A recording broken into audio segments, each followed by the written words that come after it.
ভাই, সত্যি কথা কইতে কি গমু ভাই,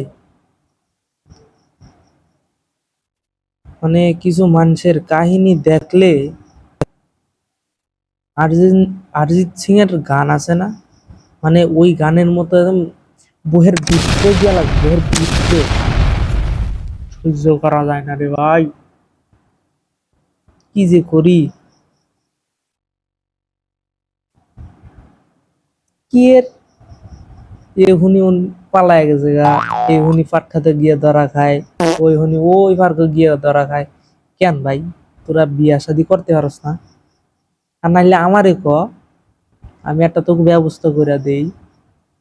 ভাই এডি করিস না রে ভাই, ভালোভাবে চল, জীবনটারে সুন্দর কর। নাইলে আমার বাড়িতে কথা ক, আমার এই বিয়া দিয়া দে। আর সহ্য হয় না রে ভাই, আর সহ্য হয় না।